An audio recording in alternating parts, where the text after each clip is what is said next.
21শে জুলাইয়ের প্রস্তুতির সভামঞ্চে তুলকালা। মালদার হরিশ্চন্দ্রপুরে ঘটল এই ঘটনা, যেখানে প্রস্তুতির সভামঞ্চে রাজ্যের মন্ত্রী ও জেলা পরিষদের সদস্যের সংঘাত।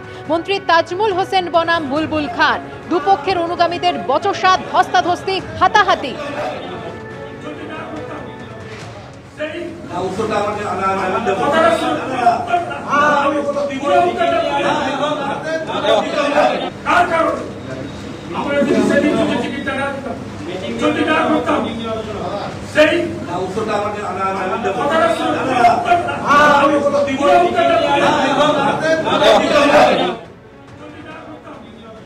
দ্বন্দ্ব যত ভোট এগিয়ে আসবে তত তৃণমূলের হবে। ক্রিকেট খেলা নিয়ে গোষ্ঠীদ্বন্দ্বের মারপিট, 21শে জুলাইয়ের মিটিং নিয়ে মারপিট মালদা শহরে দেখেছেন।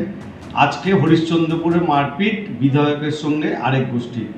কোনো কিছু নাই এই দলের, শুধুমাত্র গোষ্ঠীদ্বন্দ্ব, কাটমানি ছাড়া। এই গোষ্ঠীদ্বন্দ্ব করতে করতে যত ভোট এগিয়ে আসবে তৃণমূল দল মানুষ থেকে বিচ্ছিন্ন হয়ে গেছে, আরো বিচ্ছিন্ন হবে। এখন 21শে জুলাইয়ের মিটিং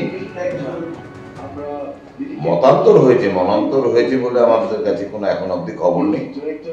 তবে এটা হওয়া সমীচীন নয় যে কোনো একটা ইনার মিটিং, পার্টি ইনার মিটিংয়ে এইসব হওয়াটা সমীচীন নয়। কারণ বড় পরিবার, মতের অমিল হয় একটু, আবার পরে ঠিক হয়ে যায়। গরু পাচারের পর এবার কয়লা পাচার মামলাতেও বিনয় মিশ্রের বিরুদ্ধে রেড কর্নার নোটিশ জারির প্রক্রিয়া শুরু।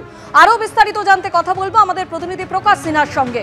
প্রকাশ, এ বিষয়ে আসানসোলে সিবিআই এর স্পেশাল কোর্টে আবেদন জানিয়েছে সিবিআই। যে আবেদন করা হয়েছে তাতে কি বলা হয়েছে?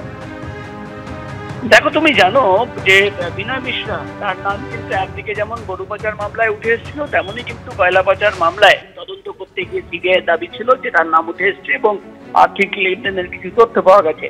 আগেই তুমি জানো গরু পাচার মামলায় তার বিরুদ্ধে রেড কর্নার নোটিশ জারি করা হয়েছে।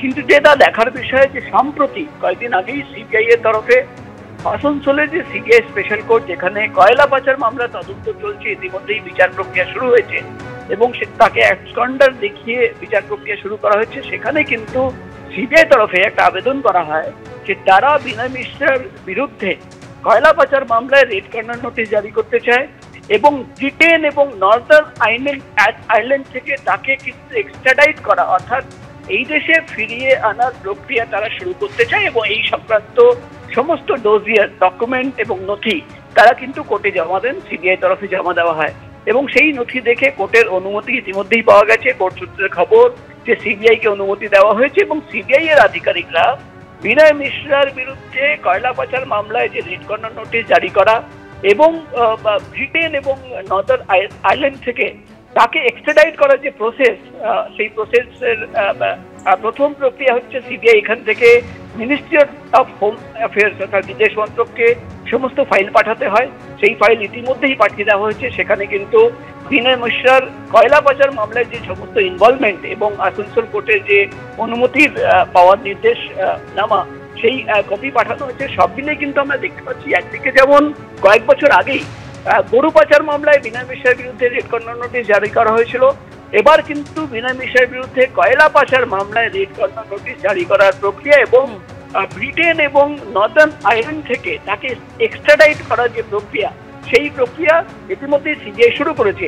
এবং তোমার মনে থাকবে বিনয় মিশ্রার তরফে যে হাইকোর্টে পিটিশন ফাইল করা হয়েছিল এবং সিবিআই সূত্র আমরা খবর পেয়েছিলাম যে ভানুয়াতুর সিটিজেনশিপ তিনি নিয়েছেন এবং ভানুয়াতুতেই তিনি থাকছেন, এই ধরনের তথ্য কিন্তু পাওয়া গেছিল।